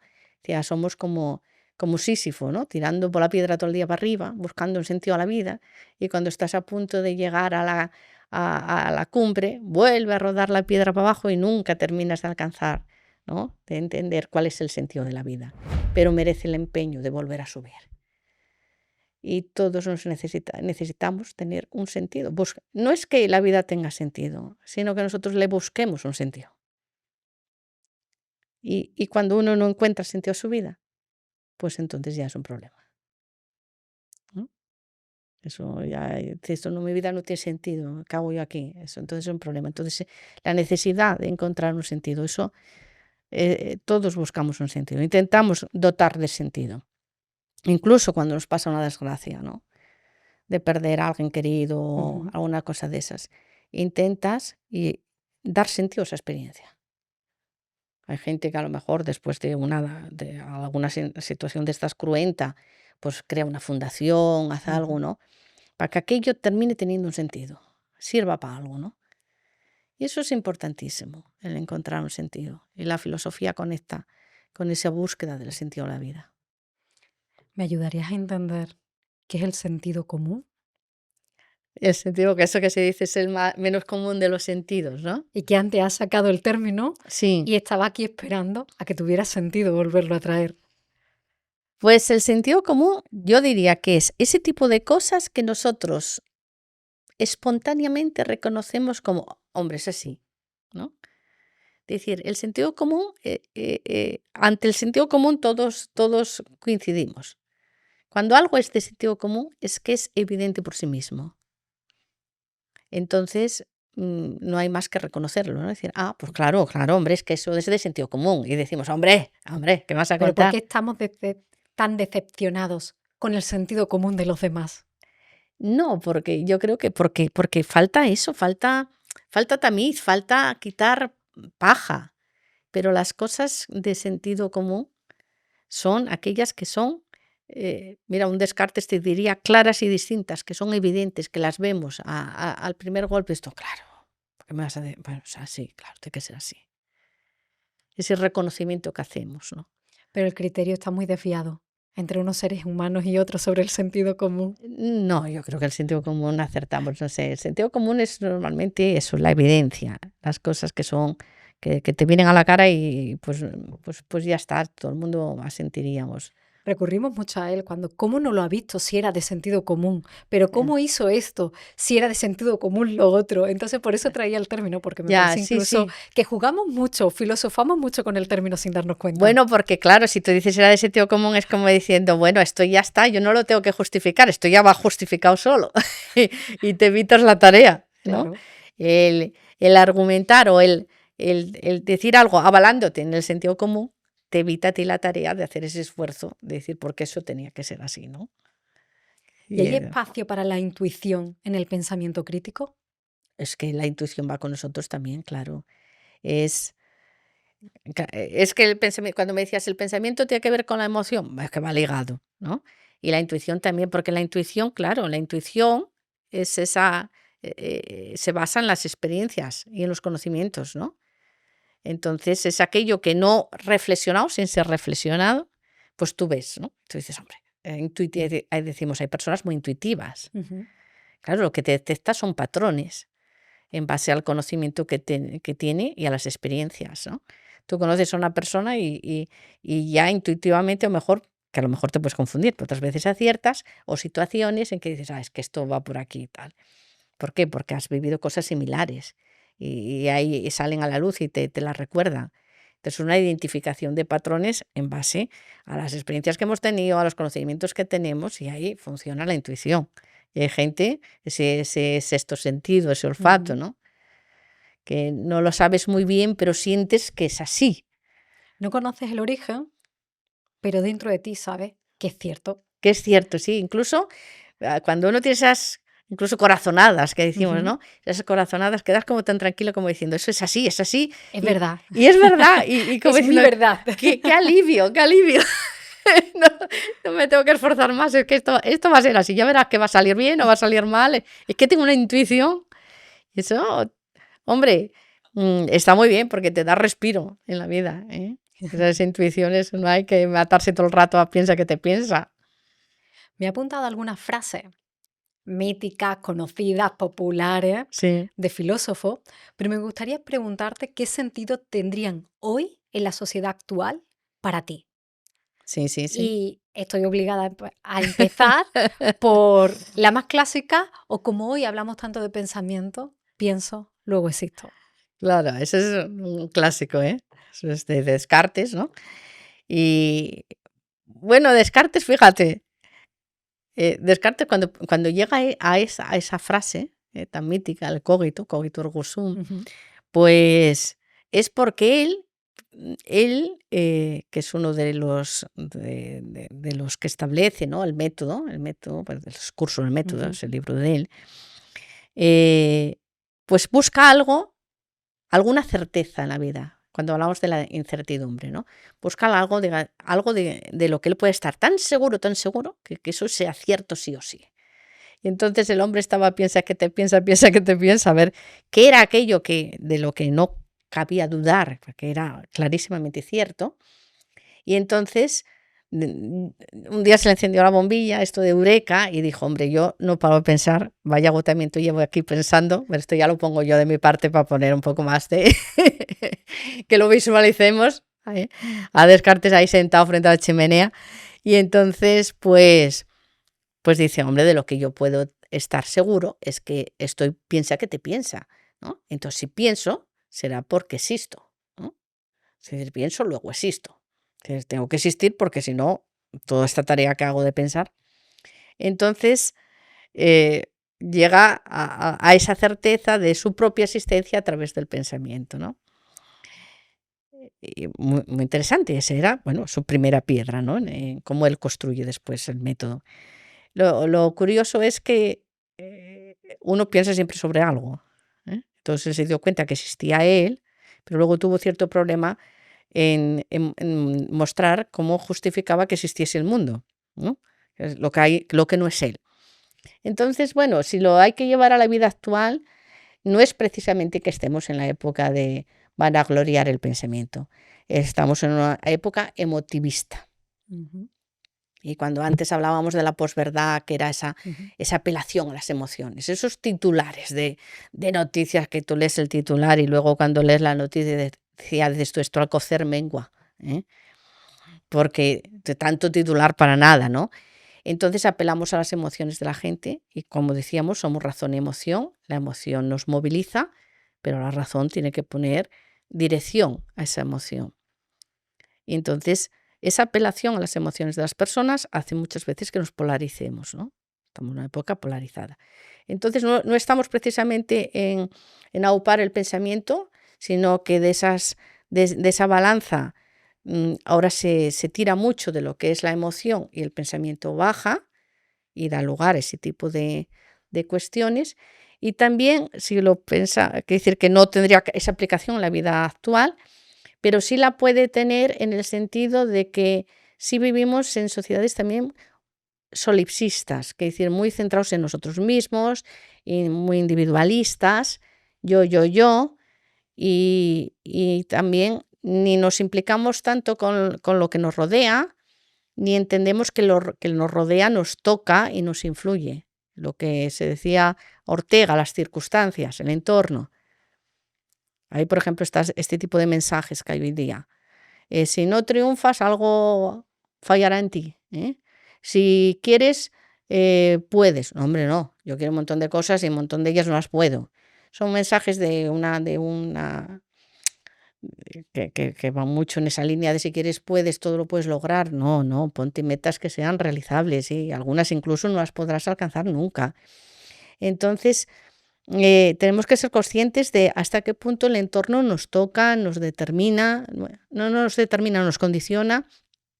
Y hay veces que las circunstancias de las personas son tan difíciles que por mucho que quieran hacer algo, no van a poder. Hay que ayudar un poco, ¿eh? Y eso crea pues mucho malestar, el poner todo el peso en la persona. Si las personas somos individualistas en las sociedades actuales, reclamamos yo, pero al mismo tiempo luego ante las dificultades de la vida uno se puede sentir muy solo, ¿no? Cuando toda la responsabilidad se coloca en la persona y falta esa interacción con el medio.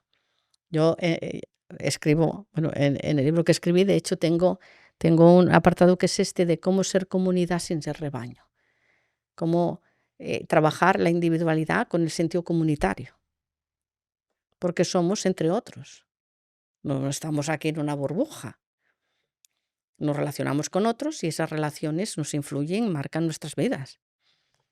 Bueno, por llevar un poco a Descartes a la actualidad. Y podríamos llevar a la actualidad en este mundo tan polarizado que el fin justifica los medios. Bueno, pobre Maquiavelo, de verdad. ¿Es suya la frase o no? ¿O se la atribuye a él? No es exactamente literal. Es decir, él escribió El Príncipe, que todos conocemos, y un poco de ahí se puede concluir esa frase. Pero no es que él la ha escrito, el fin justifica los medios, tal cual, ¿no? Y bueno, era como el ejemplo del realismo político, ¿no? La política es un mundo de tiburones y entonces pues ahí sálvese quien pueda y tú lo que tienes que conseguir es que el Estado esté bien y la gente pues esté bien y no importa cómo, ¿no? Y se ha hecho una lectura que yo también la comento en el libro, y es que, insisto en eso porque la comento, que me da hasta un poco de lástima con Maquiavelo, porque él tiene otra obra donde dice que, bueno, que un dirigente autoritario, ¿no? que va a pues, establecer su poder y de alguna manera la armonía para su gente, pero sea como sea, ¿no? Incluso generando miedo, lo que sea, eh, no tiene vida a largo plazo. Es decir, hay otra obra en que dice que luego es necesaria que las personas participen, porque si no, esa persona autocrática, pues entonces nada más que mira para él y no mira para el bien común. Entonces hay esa lectura de si Maquiavelo dijo eso diciendo esto es lo que hay que hacer, el sálvese quien pueda, o eso es lo que hay, pero no lo que hay que hacer. Entonces, claro, hoy día podemos ver, hombre, pues que la gente por conseguir lo que quiere le vale cualquier cosa, sin escrúpulos.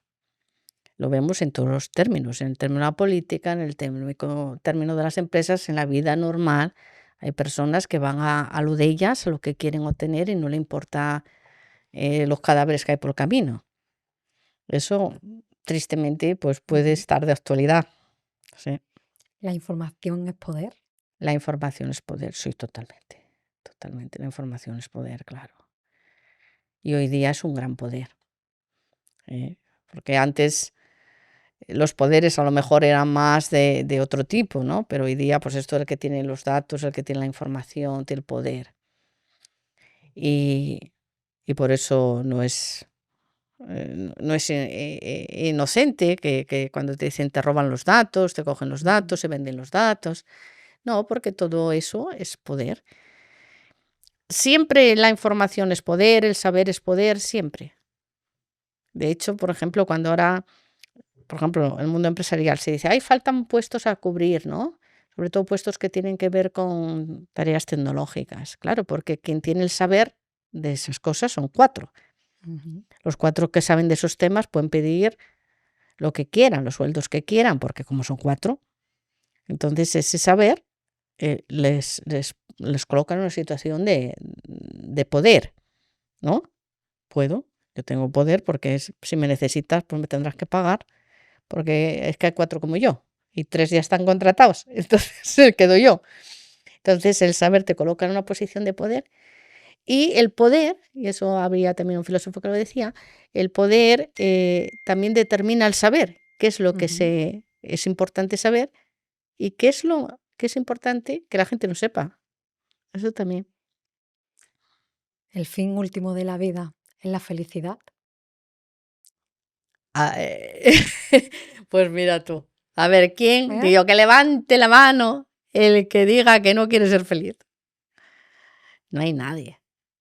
Todos queremos ser felices, eso es una cosa. Vamos, yo creo que no hay nadie. Si hay alguien que diga, no, yo no quiero ser feliz, yo aquí encantado de no ser feliz, pues que me lo presente, ¿no? Pero creo que todos queremos ser felices, y eso lo decía Aristóteles, ¿no? Aristóteles decía, tú lo que haces siempre lo haces por otra cosa, y esa cosa por otra cosa, y esa por otra cosa, pero la última de todas, lo último que buscas es ser feliz. Por ejemplo, trabajas porque quieres comprarte una casa. Quieres comprarte una casa porque así quieres dar por una buena vida a tu familia. Quieres una familia para no sé qué. Y al final, ¿qué buscas? Ser feliz. Y yo creo que, bueno, que, no sé, que queremos ser felices, eso es evidente, ¿no? Que todos queremos ser felices. Cómo ser felices es otra historia. Y una gran historia, ¿sabes qué es? ¿Qué es la felicidad? Ya ha habido ríos de tinta en el pensamiento de qué entendemos por ser feliz, por felicidad. Eso es una cosa que ha habido montones de versiones de qué es la felicidad. ¿Cuál es tu versión? La mía personal. Hombre, bueno, voy a hacer yo una teoría de esta. Mira, a mí hay una palabra que me gusta mucho y me gusta mucho a la que aspiro, no siempre logro, pero que para mí tiene que ver con esa felicidad. Pues eso es algo absolutamente subjetivo, que es la serenidad. El tener serenidad. Y eso no quiere decir que no tengas dificultades, pero el poder mantener la serenidad, no desesperarse demasiado, ¿no? No te tiras de los pelos un ratito, pero luego ya miras a ver cómo lo afrontas. El mantener la serenidad, a mí personalmente, me coloca, bueno, pues cerca de la felicidad. Y tengo una frase más que era como, no sé si es el cierre o el resumen o simplemente me pidió el cuerpo traerla, que la duda es el origen de la sabiduría. Sí, bueno, el gran maestro de la duda también fue Descartes. Por eso él dudaba y quería encontrar algo que fuera cierto y dijo, pienso, luego existo. Y la duda es la duda metódica, es decir, la duda como método. Y de hecho, cuando en el pensamiento crítico hablas de cuestionar, es de dudar. Dudo de esta información que me llega, la pongo en duda y a partir de ahí voy a ver si me fío de ella o no. Y hay gente muy en contra de la duda. Dice, "Oh, es que dudas y nunca llegas a nada". Bueno, hombre, todo llevado al exceso va mal. La duda tiene que ser una duda. La duda de Descartes era buscando algo que fuera cierto. No era dudar por desesperarse y pasar la vida dudando. De hecho, él llegó a una certeza. Entonces, creo que falta duda. La duda controlada, no el exceso de duda que nos lleva pues a lo que decíamos, al relativismo de, bueno, lo tuyo bien, lo mío también, todo sirve, o aquí nunca vamos a sacar nada en claro. No va por ahí. Es una duda como método en busca de certezas. Hemos hablado antes también del sentido de la vida, pero no te he preguntado a ti por cuál es el sentido de tu vida ¿El mío? y el tuyo. El mío, bueno, pues mira, yo como todo el mundo intento tener un sentido para ver, digo yo, mientras yo esté aquí, que no sé qué, vamos, me han puesto mis padres, eso, Ujú. pero así en general no sabes que en realidad qué es esto, ¿no? Ni cuánto tiempo vas a estar, ni nada, pero como la mayoría de la gente, yo me esfuerzo en encontrar un sentido a mi vida. Y mi sentido a la vida, que mucha gente hoy día, pues cuando hablas a nivel de personas lo llaman el ikigai, ¿no? Ujú. O cuando hablas a nivel de empresas y corporaciones el propósito, pues mi sentido es ayudar a la gente a pensar. Yo me muevo por el mundo intentando ayudar a pensar. No decir que debe pensar la gente, sino motivarlos a despertar esa curiosidad que hemos perdido, ¿no? Y eso es lo que hago pues cuando doy clase en un aula con gente de muchas edades distintas, cuando me muevo en una empresa haciendo formaciones de pensamiento crítico y ética, cuando escribo. Lo que trato es de despertar esa curiosidad, que la gente se anime a hacerse alguna pregunta.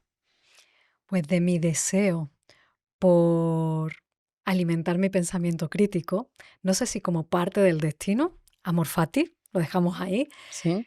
no hemos cruzado en esta conversación que creo que poner encima de la mesa, filosofar, pensar, dialogar, creo que hace a las personas que florezcan, y vuelvo a traer un término también como es la eudamonía. Sí. Creo que hoy ha sido un diálogo para eso, para el florecimiento humano, para ser la mejor versión de nosotros mismos en términos más filosóficos. Así que quiero darte las gracias por abrirnos espacio, por darnos tiempo para pensar. Ay, muchísimas gracias a vosotros y encantada. Y bueno, ahora te toca a ti apagar la vela, ¿eh? Siempre cuando yo hago un trabajo que comienzo con encendiendo esta vela del tempo de la filosofía, pues invito a otra persona que sea la que la apague. Pues voy a apagarla. Así damos por concluida nuestra charla. Gracias, Fátima. Gracias a ti.